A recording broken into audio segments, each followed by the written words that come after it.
Assalamualaikum warahmatullahi wabarakatuh. Perkenalkan, nama saya Cahya Ningtyas. Saya dari program studi Teknik Sipil Universitas Widya Tama, kelas Reg B2. Di sini saya ingin memaparkan presentasi saya mengenai pemahaman saya selama satu semester di mata kuliah manajemen kontrak oleh Pak Haryanto Zaidul Far STMT.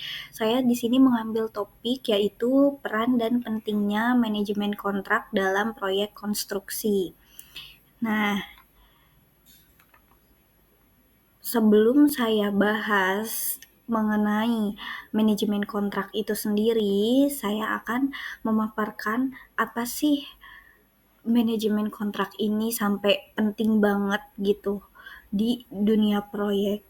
Jadi, manajemen kontrak itu adalah proses sistematis untuk menyusun, melaksanakan, memantau, dan menyelesaikan kontrak konstruksi agar proyek berjalan sesuai dengan spesifikasi dan waktu yang ditetapkan. Nah, fungsi utamanya itu apa? Ada 4. Yang pertama, mengatur hubungan dan kewajiban antara pemilik proyek, kontraktor, dan pihak terkait lainnya. Yang kedua, memastikan proyek berjalan sesuai kesepakatan. Nah, yang ketiga, mengelola perubahan dan klaim yang muncul selama proyek itu berjalan. Yang terakhir, menghindari sengketa hukum. Nah, secara simpelnya, manajemen kontrak itu apa? Kata manajemen aja kita tuh artinya memanage sesuatu agar lebih tersusun, lebih rapih, dan sistematis. Maksudnya proses sistematis itu tersusun dari A sampai Z-nya itu tersusun. Nah, kontrak itu sendiri adalah sesuatu hal yang berisi perjanjian antara dua belah pihak atau lebih gitu. Nah, fungsi utamanya ini dia mengatur hubungan dan kewajiban antara pemilik yang terkait, misalnya kontrak ini untuk kontrak proyek konstruksi. Nah, berarti pihak-pihak yang terkait itu ada owner atau pemilik proyek, ada kontraktor, ada pihak terkait lainnya, misalnya konsultan atau pelaksana dan lain-lain, tergantung isi kontraknya itu dibuat untuk pihak apa aja gitu. Nah, mengatur hubungan dan kewajibannya itu maksudnya apa? Jadi antara owner dan antara pihak kedua dan pihak ketiga, misalnya kontraktor atau konsultan, itu memiliki hak dan tugasnya masing-masing. Misalnya owner itu pemberi pekerjaan yang memberi pekerjaan ke kontraktor. Berarti kontraktor harus memenuhi dan menyelesaikan pekerjaannya sesuai yang diminta oleh owner itu sendiri. Dan harus sesuai dengan waktunya, durasinya, dan biayanya juga, maupun kontraktor sudah deal dan sudah menyetujui keputusan antara kedua belah pihak untuk fee atau pembayaran yang dia dapat, feedback yang dia dapat atas pekerjaan yang akan dia selesaikan untuk owner itu sendiri atau pemilik proyek itu. Nah, memastikan proyek berjalan sesuai kesepakatan tuh gimana? Yang tadi saya jelaskan. Jadi di dalam kontrak juga ada durasi atau waktu. Si proyek ini bakal berjalan selama berapa lama. Jikalau ada keterlambatan, berarti dari pihak keduanya itu sendiri yang bersalah. Kenapa pihak kedua tidak bisa menyelesaikan proyek itu sesuai dengan waktu yang sudah disepakati di kontrak sejak awal. Misalnya ada kendala bisa diobrolkan, dan kalau misalnya kendala itu karena kesalahan pihak kedua, maka pihak pertama bisa mengajukan sanksi atau juga bisa memutuskan kontrak dengan pihak kedua itu sendiri. Itu. Mengelola perubahan. Nah, maksudnya perubahan jikalau di tengah berjalannya proyek ada perubahan atau ada penambahan, maka diadakannya adendum. Jadi tidak perlu merubah atau membuat kontrak dari awal sampai akhir lagi, tapi tinggal ditambahin adendum aja. Lalu selanjutnya tadi saya sudah menjelaskan juga kalau misalnya ada perubahan atau ada penambahan sesuatu di proyek tersebut yang diminta oleh pihak owner atau pemilik proyeknya kepada pihak kedua, maka harus diadakannya adendum. Dan tidak perlu perubahan atau membuat kontrak dari awal sampai akhir lagi, jadi tinggal tambahin aja adendum. Seperti itu. Lanjut di slide kedua. Sejarah singkat kontrak konstruksi. Nah, tadi kan saya sudah menjelaskan definisi dan kenapa manajemen kontrak itu penting. Sekarang kilas balik ke tahun-tahun sebelumnya, asal mula kontrak konstruksi ini ada tuh gimana? Yang pertama dari era kuno, jadi nggak ada kontrak modern seperti sekarang, jadi hanya perjanjian lisan aja. Jadi antara kedua belah pihak itu hanya secara obrolan langsung aja untuk mengatur pekerjaan. Jadi tidak ada riwayat kalau pekerjaannya ini bagaimana, detailnya, durasinya apa saja. Jadi nggak ada riwayatnya gitu. Lalu beranjak ke abad pertengahan, ada kontrak mulai ditulis, tapi ditulis secara sederhana dalam sistem serikat pekerja atau guild ya. Nah, terus yang ketiga ada era revolusi industri. Nah, munculnya regulasi dan standarisasi kontrak yang lebih rinci untuk proyek besar seperti jalur kereta api dan lain-lain.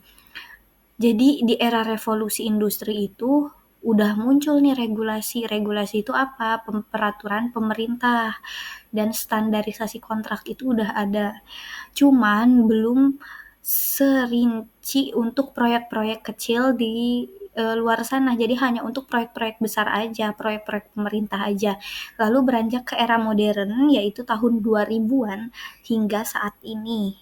Semoga sampai seterusnya. Nah, era modern ini udah berkembangnya standar internasional seperti FIDIC dan penggunaan teknologi seperti BIM untuk kontrak berbasis data.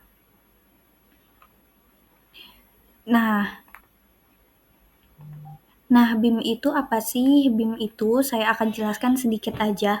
BIM itu singkatan dari Building Information Modeling, yaitu software. Dia tuh perangkat lunak ya yang ada di PC-PC kalian. Bisa kalian gunakan atau kalian download juga. Jadi digunakan untuk menyusun kontrak berbasis data konstruksi yang lebih akurat. Nah, biasanya para engineer pakai BIM untuk menyusun kontrak berbasis data konstruksi yang lebih akurat. Ini juga bisa dibuat untuk kontrak elektronik dan sistem manajemen proyek berbasis cloud, yang mulai menggantikan dokumen fisik gitu. Kenapa harus ada BIM? Karena jikalau dokumen fisik hard copy-nya ini hilang, masih ada secara digitalnya kesimpan nih di BIM ini gitu. Jadi nggak akan takut kalau kita kehilangan si kontrak fisik, dokumen fisiknya ini. Lanjut, ada juga pihak-pihak yang terlibat. Siapa aja sih yang terlibat? Yang pertama, pihak pertama. Nah, pihak pertama ini adalah owner atau pemilik proyek. Biasa kita sebut bahasa engineer-nya itu owner ya. Jadi owner ini pihak yang mengadakan tender, menyediakan anggaran dan memastikan proyek sesuai rencana. Jadi owner ini yang punya proyeknya, pekerjaannya, yang mengadakan tendernya, yang menyediakan biayanya atau anggarannya, dan yang mastiin proyek itu sesuai rencana dari awal sampai akhir. Namun mungkin secara kasarnya aja karena owner itu pasti memberikan ke bawahannya lagi untuk memantau ke lapangan. Jadi owner hanya terima jadi aja gitu, sudah sampai mana hanya memantau aja gitu. Yang kedua ada kontraktor. Kontraktor itu pihak yang melaksanakan pekerjaan fisik bertanggung jawab pada kualitas dan ketepatan waktu. Yang sudah saya jelaskan di slide pertama, kalau kontraktor ini jadi pihak yang kedua yang melaksanakan pekerjaan fisiknya di lapangan gitu. Nah, dari kontraktor, si kontraktor ini bisa menyerahkan ke mandor atau ke bawahannya juga yang di lapangan gitu. Yang ketiga ada konsultan. Konsultan ini terbagi dua, ada konsultan perencana, ada juga konsultan pengawas. Bedanya apa? Kalau konsultan perencana, dia merancang proyek sesuai standar teknis. Nah, sedangkan kalau konsultan pengawas, dia mengawasi pelaksanaan proyek supaya sesuai spesifikasi gitu. Sesuai spesifikasi itu apa? Ya sesuai spesifikasi yang ada misalnya di gambar kerja. Jadi harus sesuai dengan yang kontraktor berikan. Di gambar kerjanya seperti ini, maka konsultan pengawas harus memastikan bahwa para pekerja yang di lapangan harus membangun proyek sesuai dengan gambar kerja dan desain yang telah diberikan sejak awal. Jikalau ada perubahan, berarti konsultan pengawas harus memberikan alasan yang spesifik kenapa harus dirubah dan nggak sesuai dari gambar kerja yang telah diberikan di awal gitu. Nah, yang keempat ada pihak lain. Pihak lain itu apa aja? Ada subkontraktor, ada pemasok, pemerintah, dan masyarakat. Pemasok itu apa? Supplier. Kita bekerja sama, nggak mungkin dong kita nggak kerja sama supplier untuk membangun suatu proyek besar gitu.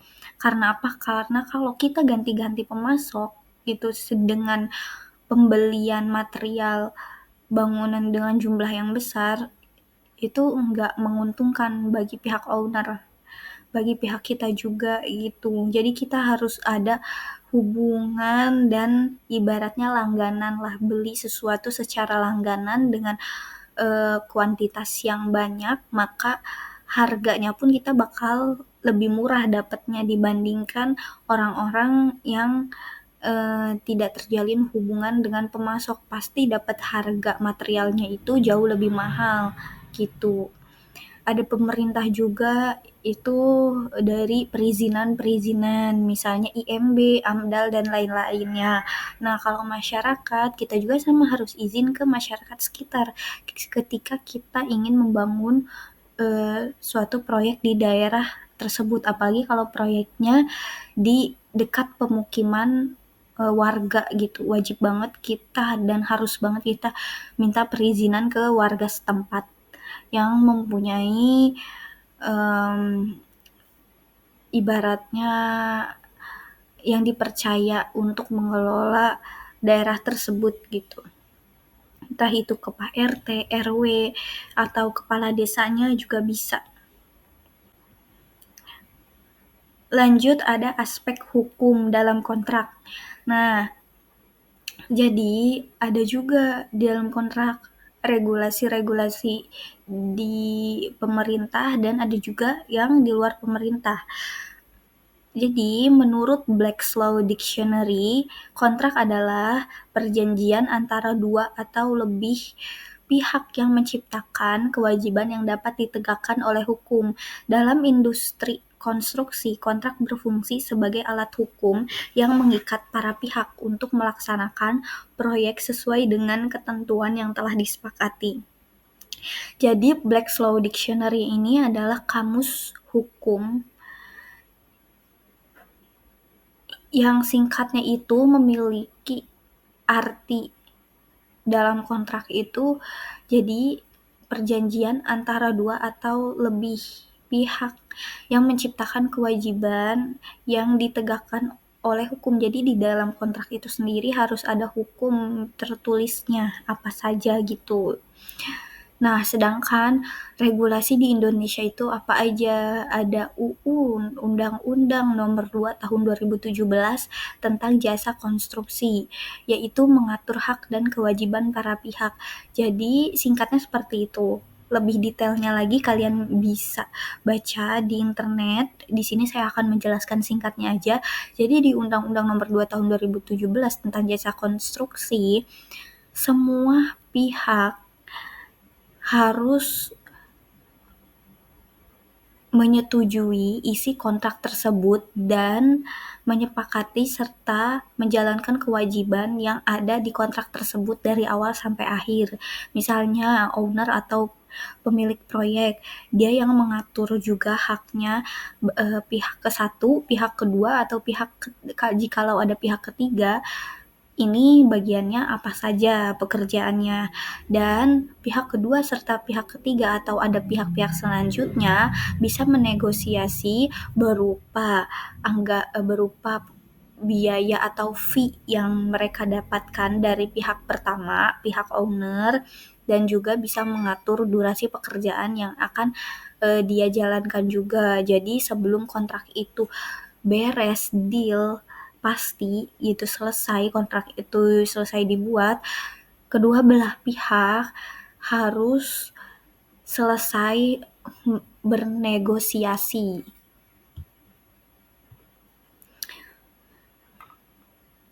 Nah, lanjut ada aspek penting lain. Nah, aspek penting lain ini perizinan dan regulasi.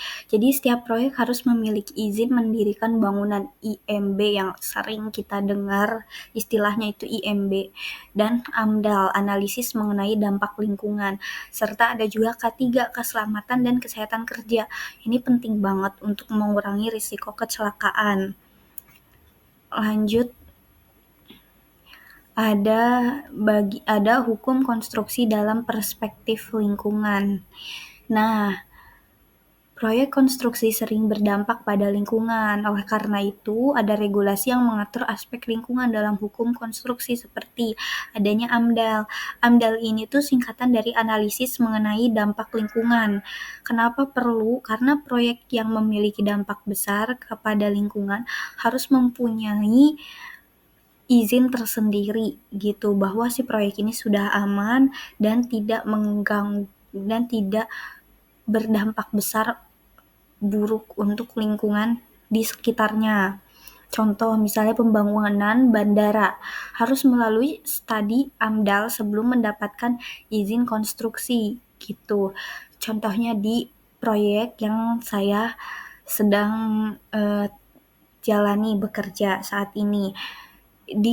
Saya di developer di perumahan tersebut harus adanya AMDAL karena proyeknya lumayan besar, yaitu seluas 13 hektar, jadi di mana harus ada AMDAL juga, IMB juga gitu.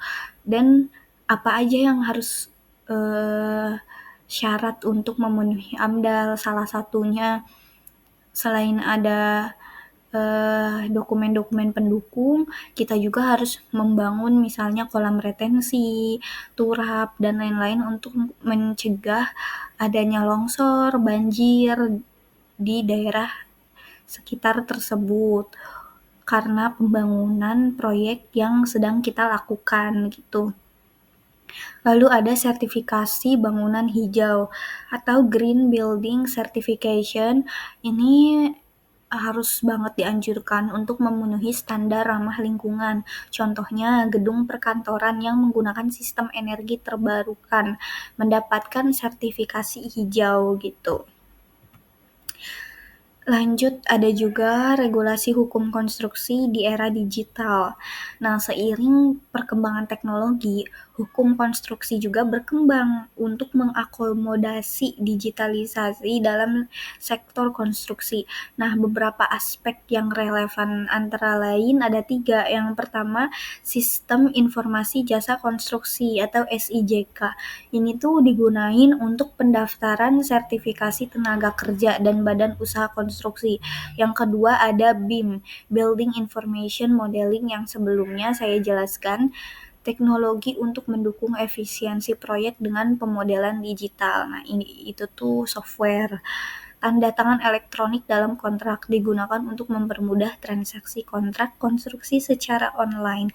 Kenapa harus ada tanda tangan elektronik? Itu semua orang, apalagi pihak penting dalam suatu proyek harus punya tanda tangan elektronik untuk berjaga-jaga suatu waktu pihak kedua atau pihak ketiga yang kita ajak kerja sama tidak bisa hadir secara tatap muka. Itu alasan yang pertama. Ada juga alasan yang kedua, harus ada tanda tangan elektronik walaupun semua pihak bisa face to face datang secara langsung, tapi kita harus adanya kontrak digital dan juga harus punya tanda tangan elektronik. Karena apa? Karena untuk berjaga-jaga jikalau kontrak fisiknya ini hilang atau rusak atau terjadi kesalahan atau masalah, kita masih punya bukti kontrak yang sah secara digital kita simpan. Jadi nggak akan ada orang yang bisa memalsukan atau mempermasalahkan kontrak kita secara fisik gitu. Selanjutnya ada jenis-jenis kontrak dalam konstruksi. Nah, ini juga penting kalian tahu, kita semua tahu dan saya juga harus paham. Sebenarnya ada 5 yang saya pelajari, cuman saya memasukkan di 4 aja di materi ini selain untuk mempersingkat, jadi untuk lebih pentingnya itu di 4 kontrak ini. Yang pertama ada kontrak lump sum. Lump sum adalah nilai kontrak tetap, jadi tidak berubah meskipun ada kenaikan harga material, contohnya pembangunan sekolah. Yang kedua ada kontrak harga satuan. Nah, kontrak harga satuan ini pembayaran berdasarkan volume pekerjaan yang selesai. Jadi misalnya harga satuan itu sesuai volume pekerjaan yang selesai gitu. Nah, ada yang ketiga juga design and build.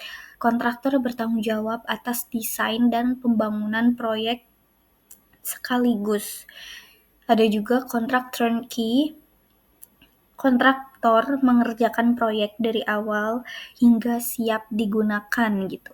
Dan ada juga yang kelima,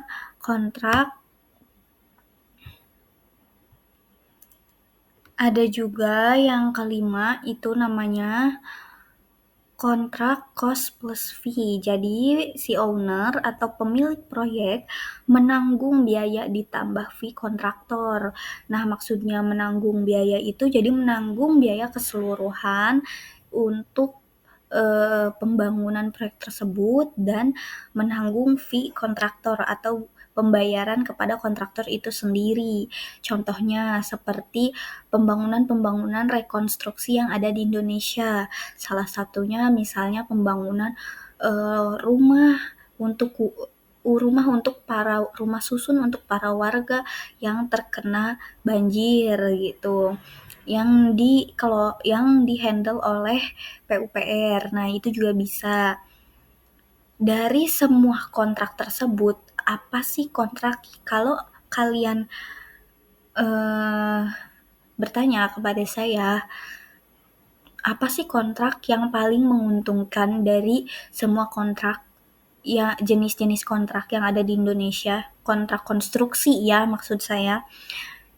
Menurut saya itu cost plus fee. Itu yang menguntungkan untuk kontraktor jika saya menjadi kontraktor. Karena apa? Karena pihak owner atau pemilik proyek, dia yang menghandle semua anggaran biayanya, dari mulai biaya untuk proyeknya sampai juga biaya untuk pembayaran si kontraktornya gitu. Jadi kontraktor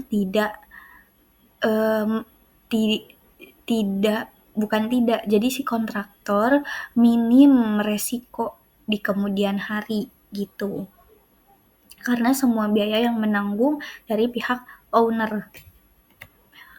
Lanjut, ada tahapan manajemen kontrak. Yang pertama, ada perencanaan kontrak, menentukan ruang lingkup, jadwal, dan anggaran proyek. Yang kedua, negosiasi kontrak, menyepakati syarat dan ketentuan antara pemilik proyek dan kontraktor. Itu yang sudah saya jelaskan di slide awal. Jadi kita itu sebelum kontrak itu deal, sebelum kontrak itu selesai, pihak pertama dan pihak kedua, jikalau ada pihak ketiga, pokoknya semua pihak harus selesai menegosiasi dan sepakat isi kontrak itu tuh, mulai dari durasinya, waktunya, biayanya, anggarannya, dan isi pekerjaannya apa saja, itu sudah selesai dinegosiasikan. Jadi tidak ada negosiasi lagi setelah kontrak itu selesai dibuat. Yang keempat ada manajemen perubahan, mengelola perubahan desain atau spesifikasi yang terjadi. Dan yang terakhir penyelesaian dan serah terima, verifikasi pekerjaan sebelum pembayaran akhir, seperti itu. Ada hal-hal penting dalam persiapan dan rancangan kontrak konstruksi. Yang pertama pemilihan jenis kontrak.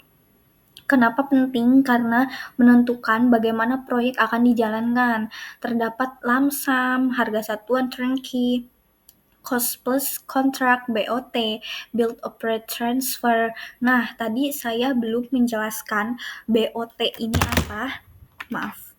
Tadi saya belum menjelaskan BOT ini apa. Jadi, kontrak build operate transfer ini kontraktor membangun, mengoperasikan dalam jangka waktu tertentu untuk mendapatkan keuntungan.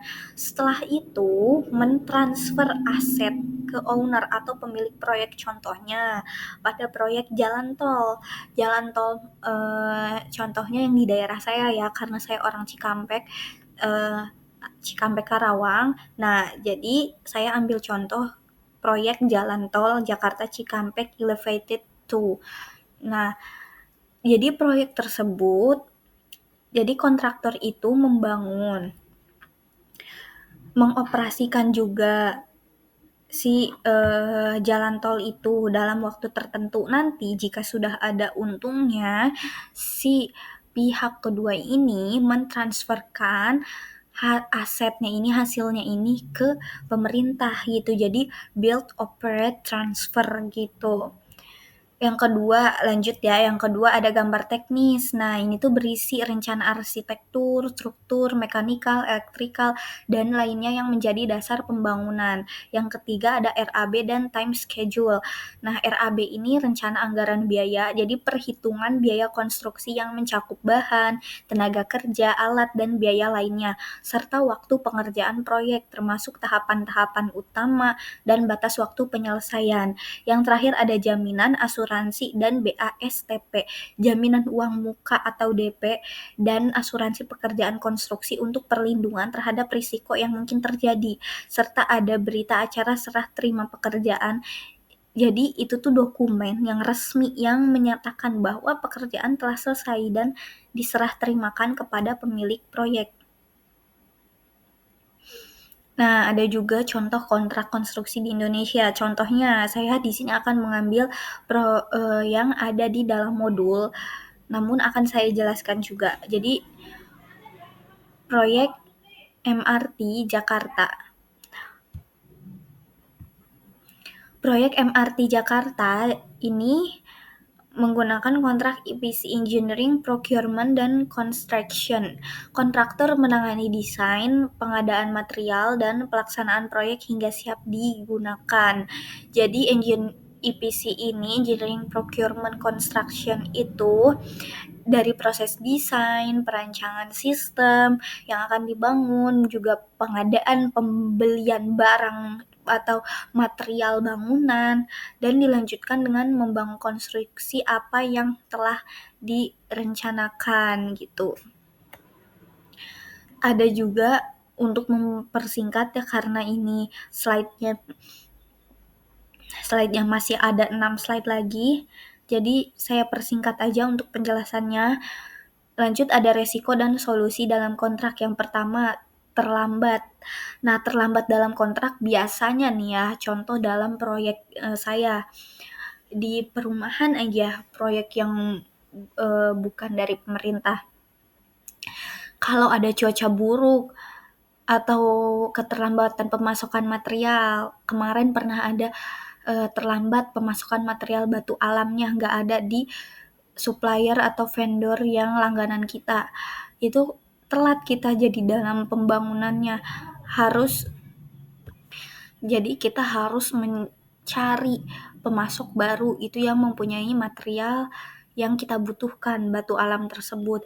Jadi ditunda. Nah, saat penundaan itu si pihak kontraktor atau subkonnya menginstruksikan kepada mandor untuk pekerjaannya ini dikerjain yang lain dulu sembari menunggu material batu alam yang baru dipesan dari vendor lain itu datang gitu. Kalau cuaca buruk gimana? Hujan, angin, petir, seperti itu. Ditunda dulu proyeknya sampai misalnya sampai jam 5 sore. Nah, jikalau jam 5 sore sudah cerah cuacanya, maka akan ada lembur para mandor dan tukang-tukang lainnya. Sampai memenuhi bobot harian pekerjaan tersebut.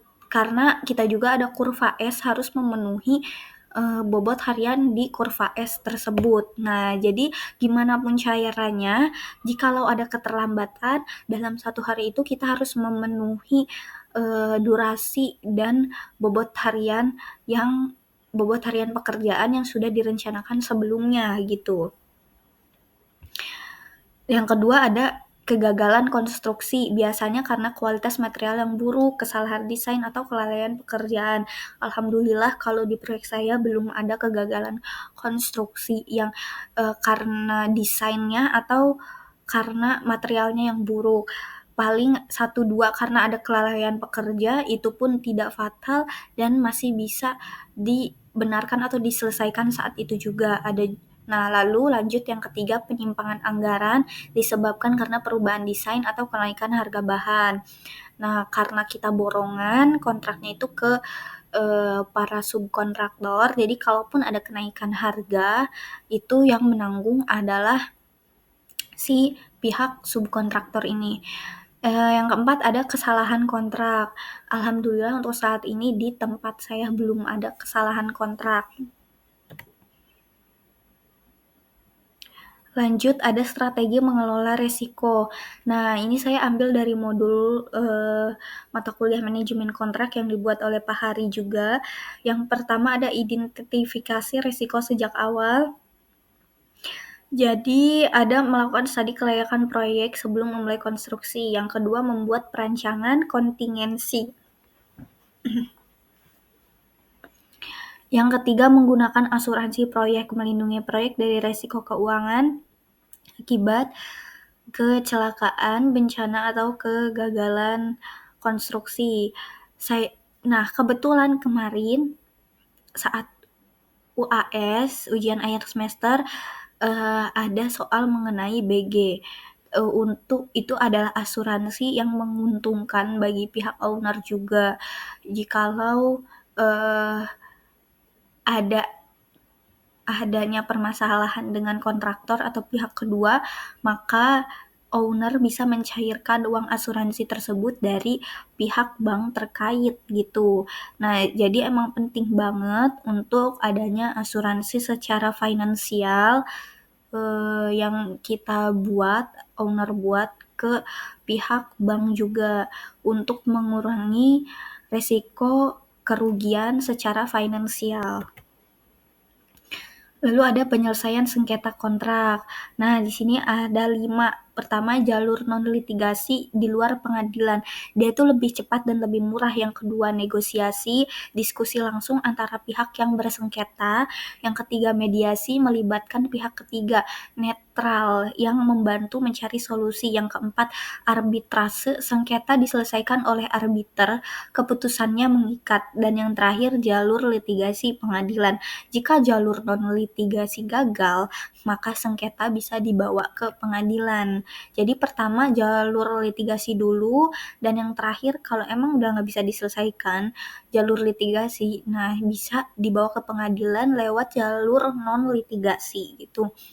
Lalu ada tahapan dan prinsip ISO 31000.